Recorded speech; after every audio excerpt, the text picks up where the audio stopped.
Traffic is definitely heavily congested in a lot of these areas. I believe its transmitter is closed from 15th to 231. Transmitter is closed from 15th to 231 at this time. Okay. I think I'm getting another report here. Yeah, look to your left. Just a second, Tom. Evacuating Amanda Circle. The city of Callaway has their hands tied between cemetery flooding and these two washouts on this bridge. I don't know if you can see down here on this first one. This is the first washout that appeared this morning. It goes right through to the other side of that bridge. Shot right now, but they have gone back and forth a few times. There also is the Bay County Sheriff's Office. They are in the air with a helicopter, and there are multiple units on the ground. And I don't know if I'll be able to show you guys this clearly enough, but it's flooding. The gas station parking lot is flooding. This is kind of a apocalypse theme, if you will. I mean, they have done an impressive job, the guys at EOD. This is their first time having their own section this year. And with all these cars, I mean, there are going to be a ton of great spots for these guys to hide and jump out and scare people tonight. I'm going to step behind the camera just so you all can see what's going on behind me, because truthfully, from where I'm standing, you can't even see the half of it. So I'm going to zoom in right here through these fire trucks. You can see some of the flames. This is still very much an active scene. I don't know if their viewers at home can see that. They're celebrating their 25th anniversary this year, and this is just the magic of live TV. It looks like we've timed it out perfectly just for people at home to be able to see the grand finale here of tonight's parade. Not that we heard or saw today, Tom. Commissioner Danny Gleibel, now he did take out a checkbook and he waved it around and said he would pay back whatever he needed to, but based on the comments made at today's meeting, that probably will not happen. But following county officials around right now, just looking at where the fire is spreading, this is a really scary situation. And it's not just more homes and businesses that are contributing to the growth of our area. During his time as Sneed's police chief, Mike Miller says this is the first time he's had an officer-involved shooting in his department. The pickup line for West Bay Elementary extends pretty far down State Road 79 when you're heading north, making a pretty scary situation for parents like this one right here to have to pull out into the median in oncoming traffic when they can't always see over that line of cars. But the Florida Department of Transportation does say they have a few plans in place to make this area safer for the school entrance. The best part about this camp is that it's completely free for the parents. Yeah, a lot of eyes were on this race tonight. Both candidates ran a strong campaign, but ultimately it was Bay County Commissioner Griff Griffiths who came out on top. Live and Panhandle strong together. This is News 13 this weekend at 10.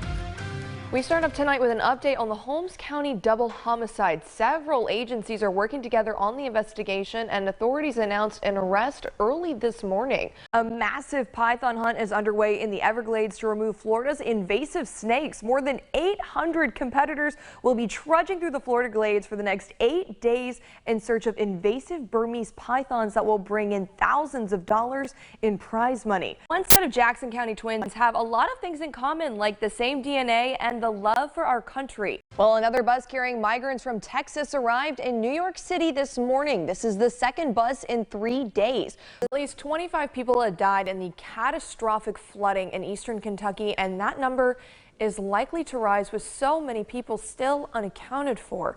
The governor toured some of the hardest hit areas by air on Friday because it was too dangerous for them to land. The fire was at 163 acres and 45% contained, but now we've got new information that that fire is reportedly at 200 acres and 10% contained. Has Springfield said anything about that? After many Northwest Florida residents noticed higher power bills this month, FPL is now responding. While the back-to-school countdown is on, parents across the Panhandle are getting their kids ready for the first day back. Trade-off. It's kind of like a would you rather thing. Would you rather be sunny and like 106 degrees, or would you rather have a little bit of rain and get down to the 80s? And it'd still be humid. And it'd still be steamy outside. I don't know. It's kind of like a catch-22. U.S. demand for grocery delivery is cooling as food prices rise. Some shoppers are shifting to less expensive grocery pickup, while others are returning back to the store. Experts say grocery delivery saw 5 years of growth in the first 3 months of the pandemic. In June 2020, grocery delivery was a $3.4 billion business. But by June 2022, that had fallen 26%. Consulting firm Chase Design says it's hard to get the delivery premium below $10 because of fuel and labor costs. That premium is tough for some consumers to swallow when food cost inflation is already at a 4-decade high. Well, it was a big win for Senate Democrats ahead of midterm elections. Vice President Kamala Harris casting the tie-breaking vote in the Senate to pass the Inflation Reduction Act on Sunday afternoon's vote, coming after a marathon voting session that had senators voting on numerous proposed amendments to the bill. Here's ABC's Deirdre Bolton with the details. The Senate working through the weekend as Democrats look to pass their sweeping climate, tax, and health care package. Grant Whitstruck's mother, Jackie, is currently fighting colon cancer and was given 17 months to live. He says this surgery was an opportunity to get her on the path to recovery. You know, it would have been great to just be able to stay at home to do all this. However, with skyrocketing COVID-19 cases, Jackie's surgery at Gulf Coast Regional Medical Center was postponed. When they said it's going to be 2 to 4 weeks before they can even look at scheduling another procedure, I mean, they're talking about taking another tenth of the rest of her life away. Out of frustration, Grant took to social media to share his mom's story. You know, my mother made the choice to have her surgery at her home versus traveling. And so those that made the choice not to be vaccinated took that choice away from her. That's when a friend from college reached out and suggested he bring his mom to Sioux City. And she said, come to Sioux City, Iowa, have the surgery here. We're open. We're not maxed out, at least yet. Dr. Larry Volz is phenomenal at this surgery. Jackie's husband and Grant's father, John Whitstruck, says it's unbelievable hospitals are back to being overwhelmed with COVID-19 patients. As they say, we really do have the pandemic of the unvaccinated. And it's concerning that we're having to do this because so many people have chosen not to be vaccinated. Both Grant and John pleading with people to get vaccinated.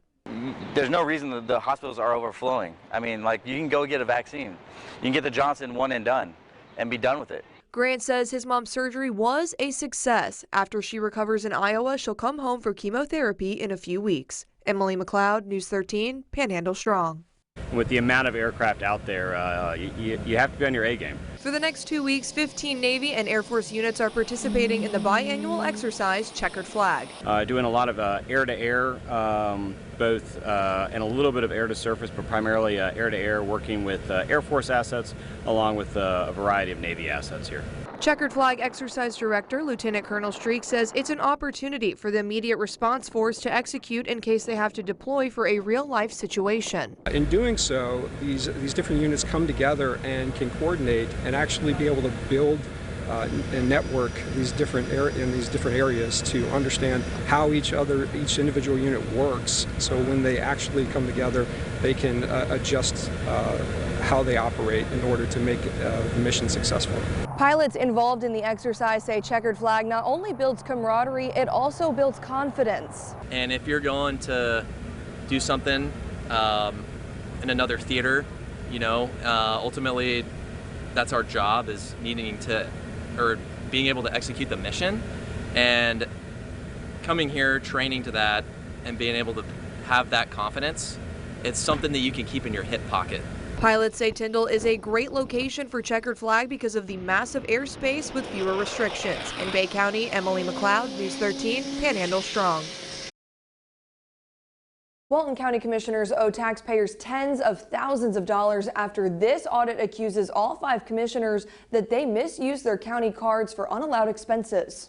The audit was issued by the Walton County Clerk of Courts. Along with overseeing courthouses, the clerk serves as auditor and custodian of county funds. Glidewell, Anderson, Nick, and McCormick allegedly used the cards for meals, snacks, and in at least one case, alcohol, even though the county provides a separate pot of money for food while traveling. Glidewell, Anderson, Nick, and McCormick also use their cards to pay for better seats on flights, even though Walton County rules say commissioners can only fly coach. If a commissioner ends up booking a more expensive flight, they're required to refund the difference to the county.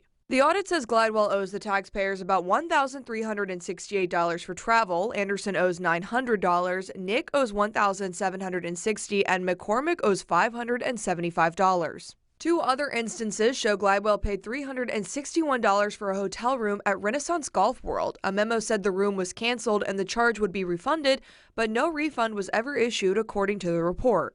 The report also says Commissioner Michael Barker had a $208 hotel charge for a room that was canceled, and that money has also not been refunded. In January and March of 2019, Trey Nick spent money on flights and a hotel for a conference, but the charges don't line up with conference dates. The conference was set for March 4th, 2019 at 9 a.m. through March 6, 2019 at 5 p.m. Then in 2020, Trey Nick spent about $2,300 more on a room for himself and his aide than the other county employees spent on rooms at the same conference. After News 13 reached out to county officials for a comment, county officials released a statement saying the county was in the midst of its own investigation when the clerk's audit was released. The county's investigation began in March after commissioners fired Deputy Administrator Dee Dee Hinote for allegedly misusing her county-issued credit card. The statement does not address when the county commissioners will refund the taxpayers for the misspent money, nor does it explain why this report was released after the qualifying deadline for November elections. No one qualified to run against Glidewell, so he was automatically reelected to the board. The report also finds all 5 commissioners in violation of using the card without proper receipts and accuses Glidewell, Anderson, and Nick of letting other people use the card, which is a violation of county policy. Emily McLeod, News 13, Panhandle Strong. Michael Barker, Danny Glidewell, William Boots McCormick, Trey Nick, and Tony Anderson have all been accused of misusing taxpayer money in a recent audit from the Clerk of Courts. Each commissioner took the opportunity to dispute those claims during Tuesday's special meeting. As an elected constitutional officer, I accept responsibility for any mistakes that I might make. However, I do not take responsibility for mistakes that I have not made. If I owe a penny, I got my checkbook right here. If the clerk wants to walk up here and show me where I owe anything, I'll pay it. But I don't owe nothing. I don't owe nobody nothing because I have followed the rules and I've paid what I said. County Attorney Clay Atkinson, along with the rest of the commission, say the Clerk of Courts, Alex Alford, produced an inaccurate and flawed audit. They say they never received a copy of the audit or even knew of it before it was made public. I take great issue, regardless of any finding made or not made by the clerk, that the clerk did not strictly adhere to Yellow Book standards of audit practice. This type of audit, in my opinion, required an opportunity for management response. Atkinson blamed the old administration, saying there was widely inconsistent application of written policies. The most consistent trend was, why are you doing something wrong? Well, we've always done it that way and we know no other way to do it. We were trained to do it this way. That is unacceptable. That is wholly and completely unacceptable. Some of the commissioners were accused of purchasing expensive hotel rooms, first-class plane tickets, and in some cases, alcohol. Commissioners Glidewell and McCormick both deny ever purchasing alcohol. Well, folks, let me tell you something. I ain't that stupid. Do you really think I'm going to go into my own liquor store where I've lived for 60 years and buy alcohol and put it on a department card? McCormick, Glidewell, Nick, and Anderson are all accused of booking expensive flights and hotel accommodations, but McCormick says he's never booked a flight or hotel room. I let my aide know where the time and the dates. They get with then who was Marty, who was the designated person to handle all this for us, and she went out there shopping, and we just took what we got. If that's the case, then it would appear McCormick was letting other people use his card, which is a violation of county policy. Commissioner McCormick said he's never used his card and then he hands it off to his aide to make travel charges. But no, you are supposed to use your P card, no one else is. Why are other people using your P card? That's against county policy. Trey Nick is also accused of spending thousands of dollars more on a conference that was attended by other county employees who spent less. Your price was thousands of dollars more than everyone else's. We're doing everything we can do right now. Everything is considered, and I don't have a comment. And it's not lost on Walton County citizens that commissioners fired former County Administrator Dee Dee Hinote for the same reason back in March. But now they're trying to walk that back, saying they fired her because they were misled about a material fact. Sometimes things have to be done for the good of the order. Things have to be good to safeguard county government, county taxpayer funds, and those decisions have to be made by the Board of County Commissioners. And today that's what we've done. It's been said that we fired an employee for P-card violations. That is an absolute lie. I got the minutes right here, and from the meeting where that was done. The County Commission did not allow for public comment at Tuesday's meeting. In Walton County, Emily McLeod, News 13, Panhandle Strong. On August 10th, Walton County Attorney Clay Atkinson sent 3 letters to Clerk of Courts Alex Alford. The letters were written on behalf of Commissioners Tony Anderson, Michael Barker, and Danny Glidewell. Atkinson also submitted supporting documents to defend Anderson, Barker, and Glidewell against allegations they misused county money. as the records attached to the agenda item today show, the records, by and large, to support this board's contention that there was no appropriation of funds or violations of policy, by and large, were already in the clerk system. Atkinson's letter maintains the clerk did not practice audit standards. Alfred's chief counsel, Sidney Noyes, responded to Atkinson's letter saying it wasn't an audit, but rather an examination of potential asset misappropriation. I admit, I assumed it was an audit, considering the word audit appears in the document over 30 times. All 5 commissioners are accused of misusing taxpayer money for items like first-class flights, alcohol, and even expensive hotel rooms. Glidewell says he provided 290 pages of documents to the clerk's office. He claims they were already available before the report was completed in April of this year. For them to say that those documents were missing when they were readily available in their own record system is at best incompetent and at worst malicious. Glidewell is now asking Atkinson to look into ways the county can, quote, address the situation. So if there's matters or ways that we can address their professional licenses and certificates, I think if the legal staff will identify them, I'll be glad to file the paperwork, because they could have got out of this and they chose not to.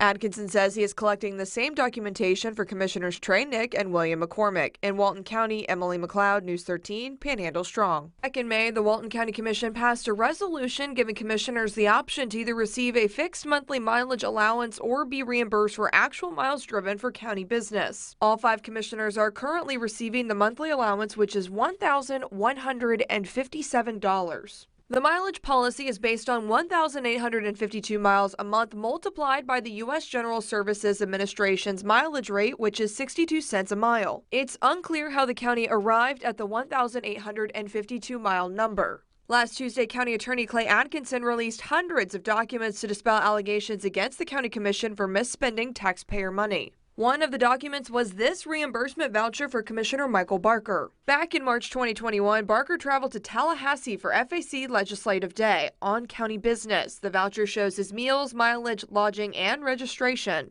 It would appear Barker was reimbursed $286.90 for meals and mileage. If he was also receiving a monthly mileage allowance for using his personal car, it's unclear if this would qualify as double dipping on mileage. Chairman of the board at the time, Trey Nick, approved the voucher. News 13 tried to reach out to the clerk's office and County Attorney Clay Atkinson to ask about the voucher to see if this was the case. They did not comment. We spoke to representatives from Bay, Gulf, Jackson, and Calhoun counties. They do not have a monthly car allowance. Gulf County has an in-county travel allowance of $400 per commissioner. Their out-of-county annual travel budget is $5,000 for each commissioner. Calhoun County says they do not have a monthly travel allowance, and Jackson County has a pool of $50,000 that each commissioner draws from for the entire year. Bay County commissioners do not receive a monthly car allowance or local mileage reimbursement. Commissioners pay any additional expenses they occur out of their own pocket and then request reimbursement at the GSA rate. Each Walton County commissioner also has their own administrative aide. Gulf, Jackson, and Calhoun don't have any kind of aides for their staff, and Bay County has one administrative assistant who serves all 5 commissioners plus the deputy county administrator. News 13 requested the salary for the Walton County aides, and as of Wednesday evening, we have not heard back. Emily McLeod, News 13, Panhandle Strong.